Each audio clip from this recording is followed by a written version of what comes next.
today's video, I'm going to show you guys how I start out with a plan for a property owner. On my software here, I've downloaded a USGS topographic map, and laying over that or next to it is a DOQQ, which is an acronym for something you don't need to know about, but it's basically a satellite image. Okay, so I'm using DeLorme software. It's a GIS software that I like to use because I can tile back and forth between satellite imagery and topographic maps, and that makes it handy because if you're looking down on, say, a creek like this, I can see where the bottom of it is. Notice my cursor running along the creek. I can see what kind of roads. This is a state road. This is also a state road up here. And I can match things up with the terrain and what's growing there. Okay, so this is a property that is 78 acres. So after my field reconnaissance, I want to come back here and fire this baby up. And I want to go down to draw and put my property lines in. This will be the first step here. So this is how this guy lays out. Right about like that. The alarm's telling me that that's 77.06 acres. He's paying taxes on 78 acres, so that's pretty close. Okay, as you can see, we have spruce plantation here. There's a little roadway here, more spruce, and some red pine, and there's a spruce plantation right in here, and you can see how that matches up with back in the early days when this USGS map was made. These were open pastures. Alright, so the first thing we want to do is go ahead and zoom out a little bit and see what's going on in the neighborhood. Alright, so over here we have a chicken farm. There's a hill up here that's all wooded. Next door we have some scrub land and pasture. Pasture. Okay, this is a pig farm over here with pasture. This guy, this ground here belongs to the chicken farm, and they grow row crops here. This will be corn, and this will be corn, which is good except for the fact that they usually take that corn off by the time hunting season comes around. This guy usually puts a food plot in right here. That's good to know. This guy is big time into deer feeding, and he puts a lot of food plot in up this way, up in these fields up here. He does most of his hunting right off of this point, and he can shoot from there all the way across. This is a sanctuary, and deer come out of there and feed. This is scrub, good bedding area. He keeps it real private over there. Nobody ever goes into this area. Nobody ever goes into this area. Okay, so now that armed with all that information, we know where the food is and where the food is not. So pasture's not great because, for one thing, there's cows running all along here. There's cows in here. It's mostly barnyard grass, so it's not real attractive to deer. You never see deer in the pasture with cows. Now, if you've watched a video before, you've seen me in my soybean field. That soybean field is here. This belongs to this neighbor over here, but since we're good neighbors and we're all on the same page with our deer management, he lets us plant this. So it's good for him and good for us as well, because deer from this property can feed here, and then his deer from this part of his land can feed on that food plot as well. So this is a 5-acre place that is in forage that we created. So our plan then was to make that our destination food source, and just about every evening there's somewhere around 10 deer feeding in that field. There's a lot of deer that feed up on these other fields as well because they're more isolated.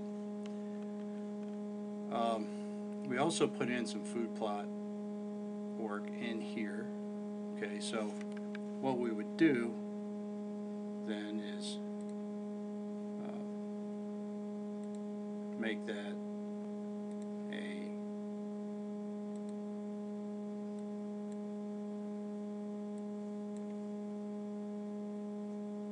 change the color, make it green. Okay, we want to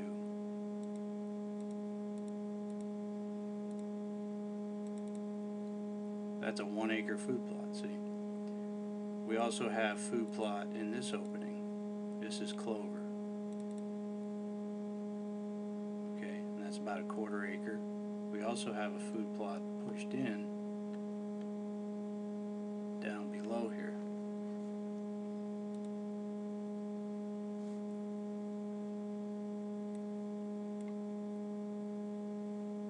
You can't see it on this older aerial, but if you look on the either Google Earth or you download any more recent aerial photos, you'll see that there's an opening down here. So we have right about in here, there's a little opening.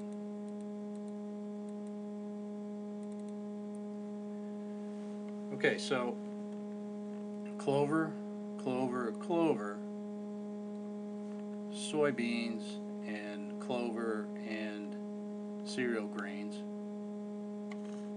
Now what we want to do is put in bedding areas, and the video that shows myself and Jim Ward working on a property, that's down in here. This all got cut. We took a swath in here, went from up top all the way down about like that, and then this whole area in here was hinge cut. And we also went down and hinge cut an area here down by the creek, and we did some hinge cutting over on this side of the creek. This is going to be kind of our sanctuary zone.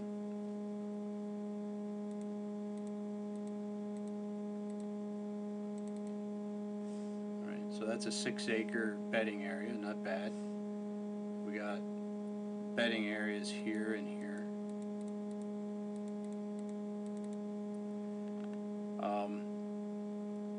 They do use that. I don't really see them using this bedding area, but what it does do, it focuses the travel, which usually comes from this hillside across here. Deer usually come like this. They either go down that way or they come up here, and then most of the deer end up going down to this area. So what we want to do, the prevailing wind is generally like this.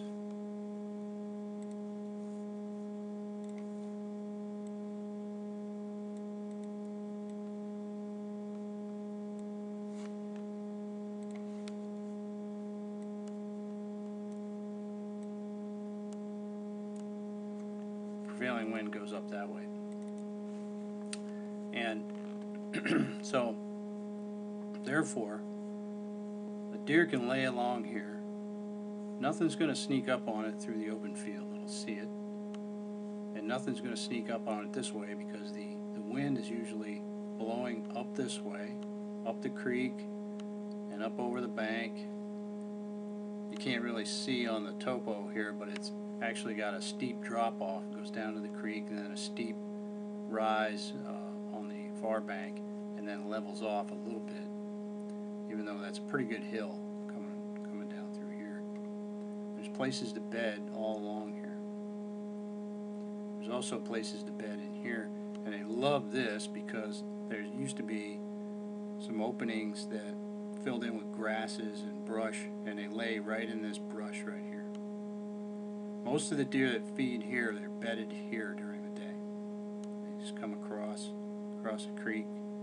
There's a couple of trails right in here, and they crawl under the electric fence, the cattle fence, and start feeding. Some deer come across here and enter the field this way. But if you want to see deer during the day, the best place to do it is right over here. They're usually meandering around, staging in here before they go to bed down in the morning. And in the evening, they're kind of milling around. Some of them hit these small food plots first thing before they head out into the open fields, or some of them go on up this way, go to the cropland, go to this guy's clover up here. I'm sure that there's other people, other landowners that I haven't seen their property. They probably have some food plots over this way as well. But as far as what we want to try and accomplish here is to try to stack as many does as we can in the thicker parts of this. Deer didn't really spend a lot of time on this property during the day. So we had to do some chainsaw work. We did a lot of it all through here, making bedding areas. This is bedding as well. So the next thing I'm going to do that we're putting in the plan is to take this area right here and get rid of all that spruce. I also want to get rid of this spruce. Okay. What I'm going to try to accomplish there is to make this one big food plot. And let's get the acreage on that.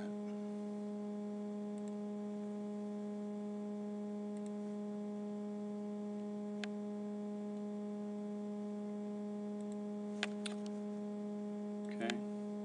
Oh, wait a minute. If we go from here over to here, square that up, we have a 2.5 acre food plot. That's pretty nice. That will be put into soybeans and other forages, cereal grains. Okay. That way I can attract deer from this hillside where they like to bed down. I can attract deer from across the street, pull them down this way, and hopefully attract deer from these other bedding areas.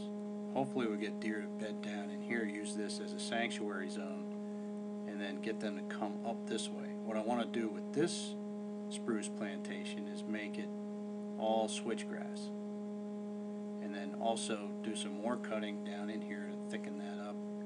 Hopefully get some grass to grow and some brush. There's already some pretty thick stuff right here that they like to bed in, but we can enhance that and make it a real comfortable place to come up this way, get into this food plot, and then if you're hunting, what we do is park up here, which is the next part of the plan. Really is very important, is to figure out how you're going to hunt the property. You can park right here, and what the wind tends to do is go down this way, and then this hill turns the wind, so it's coming up this direction. So the wind actually goes that way most of the time. So you can park here, sneak down the old road alongside the property line, and the best stand on this property is right in here. You can sneak down, cut in, and get into your stand, and now you've never disturbed any deer that could be out on the property, because you can sneak down there real quiet, and you have the wind in your favor, and you have this thick spruce all down along here shielding you. They're never going to hear you unless they're already right along here, which they are sometimes. Sometimes you do stumble across a deer that's right in here, especially in the morning. So that's how we start developing the plan, and then what I do is write it all up, get all the acreages. Each one of these units is going to have a separate section. We'll go over the soils that are in here, what amendments are necessary to make a food plot here, what kind of cutting we're going to do. We may want to do a logging job, which we did over in this area years ago, which attracted a lot of deer for a while, but for some reason they just don't really hang in there much anymore. I think the fresh growth just kind of outgrew the forage. So ever since we started putting the soybeans over here, that's what they want to eat. They really just don't even want anything else.